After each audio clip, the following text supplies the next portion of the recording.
welcome everyone to our Undertale minicast. We thought we'd start this off by talking about the game from a spoiler-free perspective, given that the nature of the game is so elusive. It's such a unique experience that we don't want to spoil any of it.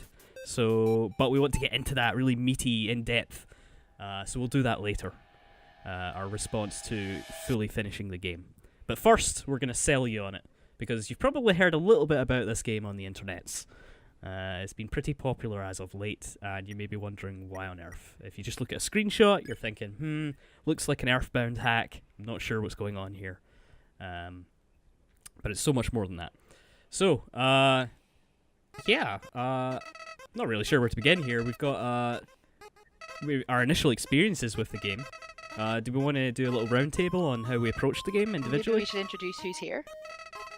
Right, maybe that's a pretty good idea. Pretty good idea. So, in the left corner is Scott. Hi, I'm Scott. I just assume at this point that everybody knows who I am, so I've just forgotten introductions. That's the point I'm at, You're apparently. big on the internet? No, I'm staff writer Scott Cameron. I've been writing for Ready Up since 2008. And I love video games, old and new. You just need to say your name. Yeah. I thought that was a nice little intro to me. Susan. I thought that was a nice little intro to me, but now we're gonna have to edit all this nonsense. No, we're not. We're keeping all of this in. Okay. It's happening. And then, of course, there's me, Kitty, eternal devil's advocate, and troll. And I'm dear. Susan, regular host of our Shambolic podcast. The Shambol cast? No, I can't. Oh, but you tried. You just did. You tried. So, Nothing Scott, works. as you were saying, maybe we should talk about initial impressions of the game. Initial impressions of the game. Can I start, seeing as I was the first one to play it, and I feel like I want that title. Yeah, go ahead. Yeah, so the first time I played Undertale, I played a demo of it like a couple of years ago when it was still like in Kickstarter-y phase. And I didn't have a clue what it was, and to be honest with you, as I was saying to you earlier, I really didn't listen. So when I played the game, I just killed everything and was kind of like, oh, this game's kind of boring. Like, it's not really much going on here, and then just left it at that. I kind of walked away without realizing that if I'd continued on to the end of the demo, things got a lot more interesting quite quickly. But I kind of left it there, and then it was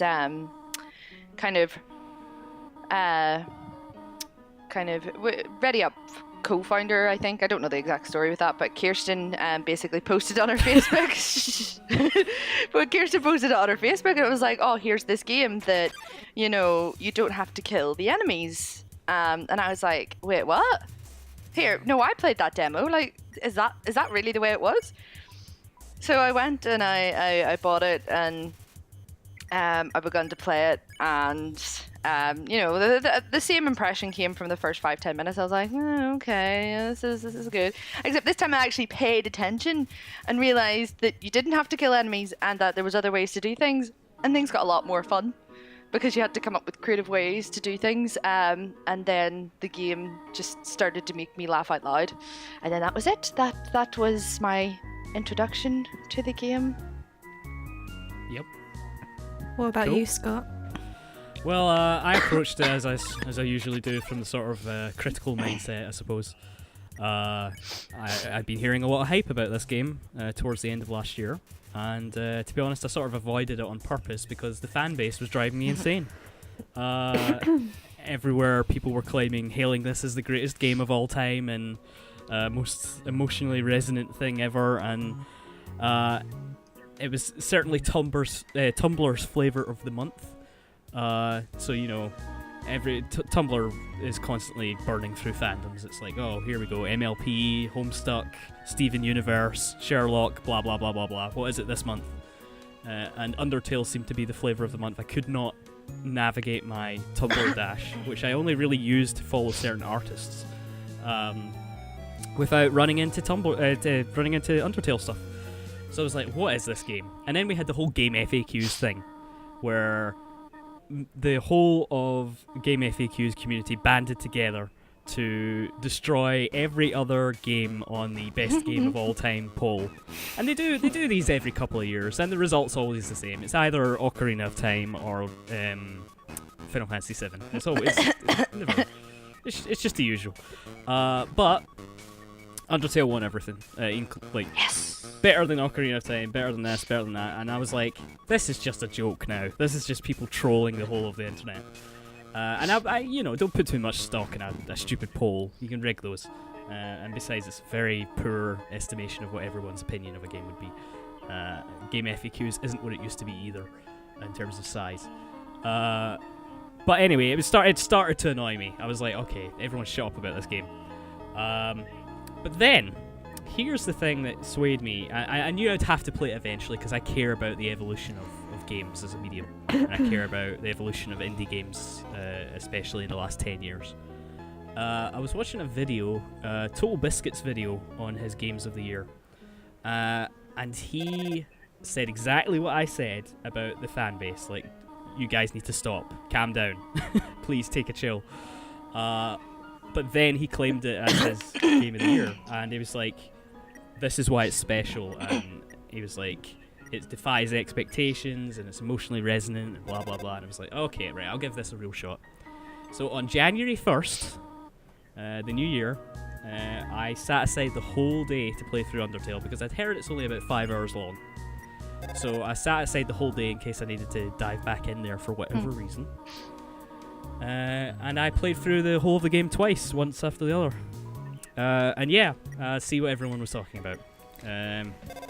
It's probably one of the best gaming experiences of the last 10 years. So, in terms of the way it strikes emotional chords and some of the fancy things it does, but I'll get to that in a little bit. But it was absolutely worth my time. And I advise everybody who has maybe looked at the screenshots and said, this just looks like a cheap Earthbound hack or something. Or maybe even has played the first 10 minutes and still doesn't get it. Keep going. Give it a shot. It's only like £6. It's the best £6 you'll spend all Yeah, year. definitely. Like, if there's any advice I could give to people, there's a couple of people that have tried it, I know, that have been like, oh, I wasn't that interested, and they never got out of the ruins, and it's like, just keep playing. Keep playing. even get to the end of the ruins, Yes. because that's where things get super Oh god, interesting. yes. If the original demo that you mentioned that Toby Fox created was for the Yeah. Kickstarter was up until the end of the ruins. And It was. I'm not going to say anything about what that entails. 'Cause this Even is a that, spoiler-free even section. the end of the demo is like a spoiler. You can't say that either. Yep. Yeah, you can. We'll talk about this a little bit later, but the demo actually does something the full game doesn't. Oh, does it? Oh. Yes, I'll talk to you about that later. Yay. But yeah, absolutely play through to the end of the demo. It's free. It's on Toby Fox's website for Undertale. Just Google Undertale, and that gives a pretty good. Once you complete the demo, that gives you a pretty good overview of what you might expect. But even then, the game will surprise you because there's so much more going on. So yeah, that was my initial impression of Undertale through to falling in love with it by the time I had played through it twice in one day. Yeah. What about you, Susan? I heard bits and pieces of like, oh, you should play Undertale, but I had stayed pretty spoiler free actually, which is quite an accomplishment in its own sort of way. So I don't really know very much about it. I just, after I heard a couple of people talking about it, in particular you, Kitty, like when we did that podcast. I wouldn't shut up. And I was kind of like, I might give it a go on in. And then I did. And then I was like, oh, so that's why everyone's going on about this game. But yeah, I didn't really come to it from anything except sort of just recommendations from people I knew. I'd stayed away from the fandom. Don't really use Tumblr, so I came into it pretty blind, which I think in the end turned out to be the best way of doing it. Yeah. I played through it like fairly straightforward. I wasn't really bored by the ruins because I did read all the text, so I knew what was going on there. Yeah. And I enjoyed that. I liked it. I'm not really sure that I can say much else about it again because, like, spoilers would encourage people to go in as blind as possible. God, yeah. For the best experience. Shall we sum up a sales pitch then for the people listening to the spoiler-free part? Yeah, because you can't really say anything else other than that. You can, other than just like, look, here's why we think, here's what happened to us, and here's why you should play it. Yeah, I think so. Right. Well, I'll finish off with my little pitch. Basically, the game is full of fun characters who are extremely memorable. It has smart writing. It might not be to everybody's taste. It can get a little memey for some, but I considered it pretty funny. And if you understand what it's referencing, which doesn't just include memes, it includes the whole history of the RPG genre, you will get so much more out of it. Fantastic music. The music's great. And the amazing thing about it is that Toby Fox learned to compose for basically just this game. What he actually did was he made a fan track for an Earthbound hack called Megalomania, and that's how he learned to compose. And then from there he went on to make the whole of the Undertale soundtrack, which is a wonderful fusion between 8 and 16-bit chiptune and modern synths and like bass and dubstep and whatever. Did you really? Sorry, pardon me. Did you hear how he actually did that? Sorry to interrupt.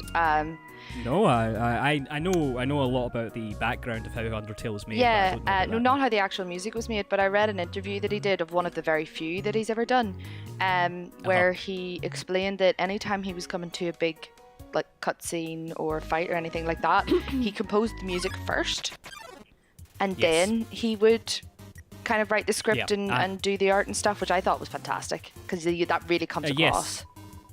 There's a term in music called I don't know if I'm pronouncing this correctly, a leitmotiv. I think so. I don't know how to pronounce it either. Don't ask the dyslexic.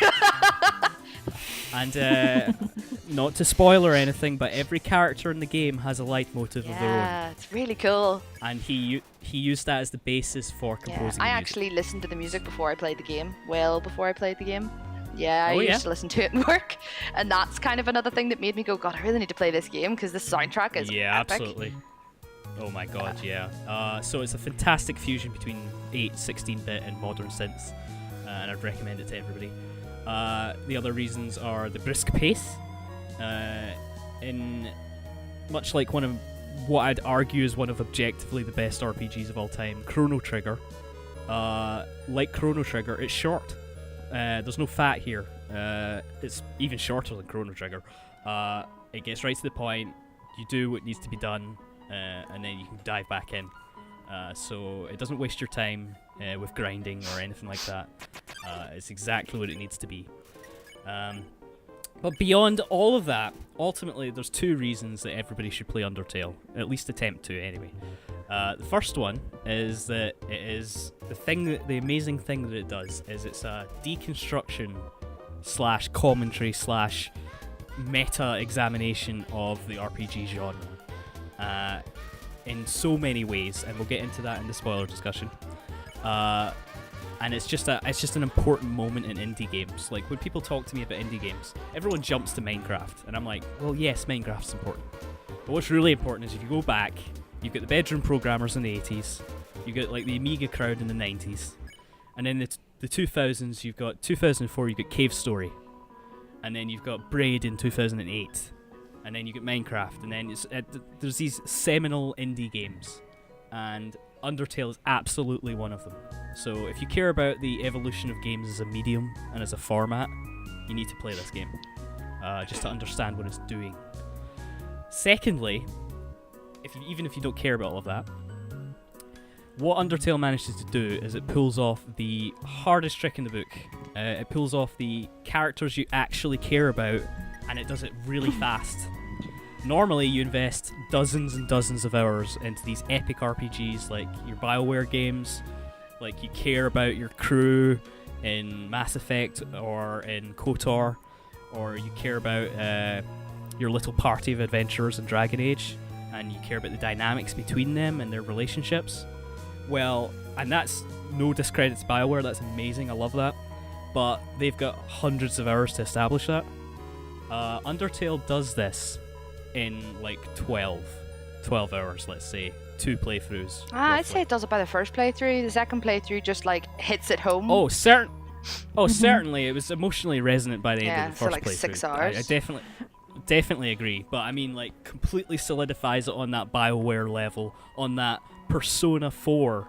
The people have put 100 hours into the true ending of Persona 4. I did that. That's the sort of connection you'll be making with these characters by the end. You'll really care. And that is incredible for a game to do that in 10 to 12 hours, compared to 100 hours of going on afternoon dates and rescuing people. Can I add on 2 things? Yes, absolutely. 2 things that I really loved about Undertale, and I can tell by the way you talk that you've done the exact same thing as me. The first one is Undertale has this ability to make people that may not even be data miners turn into data miners.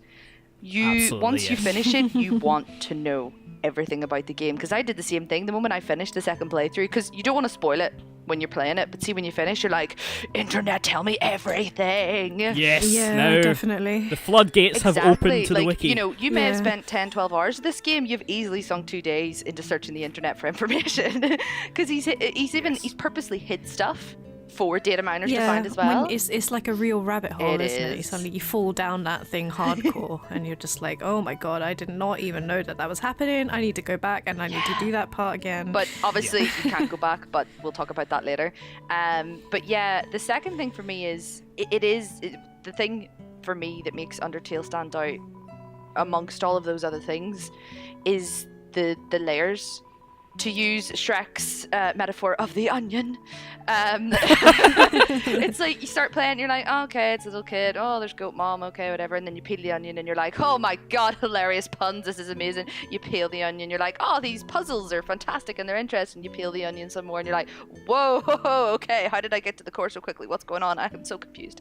And it just quickly... And then the final layer is pulling back that everything up until now has been important. There is no onion. The onion never... You are the onion. You are the onion. You are the onion. Never exists. We're all onions. Existential crisis. So yes, that would be my... If you're particularly a person that likes mysteries and likes uncovering things and doing investigating and likes intrigue, then yeah, Undertale is definitely... Plus hilarious puns, oh god. Oh yes, absolutely. Me and my partner were just breaking ourselves. If you're a sucker for a bad pun, like if you're like Kaio-sama and rice catch, when you throw rice up in the air and catch it, that level of puns, you'll really, really appreciate Undertale. Yes, quite. Anyway, yes. So, Sue, do you want to finish up with anything? Not anything in addition to what you guys have already said. I think a lot of my thoughts will probably come in the spoiler cast. I think. Sure. I have one final point then. It won't apply to most of the listeners of this podcast, but if you have any affection at all for the game Earthbound, play Undertale. Play it now. It is a giant love letter to Earthbound in so many ways, but we will get into that later. And that's probably going to be mostly our US listeners, because we didn't get Earthbound until 2009 on the virtual console. Not that you're salty about it. I am primarily an NTSC gamer. Yeah, I've got a USA, Wii U, and 3DS. Sure, Phoenix Wright still. Phoenix Wright 3. Has it ever been released in the UK? Because it was I could only ever get that. I know that I all bought a my... Japanese copy. So. Yeah, I was going to say all of my... Yeah, because it had an English translation on the Japanese copy. So. Well, that's amazing. Yep, they absolutely did. 2 and 3 anyway. I don't know about 1. But no, 1 was released in EU. So. Yeah, 1 was released in EU. So yeah, I totally did the same. So I got my Gyakuten Saiban. Gyakuten. Gyakuten.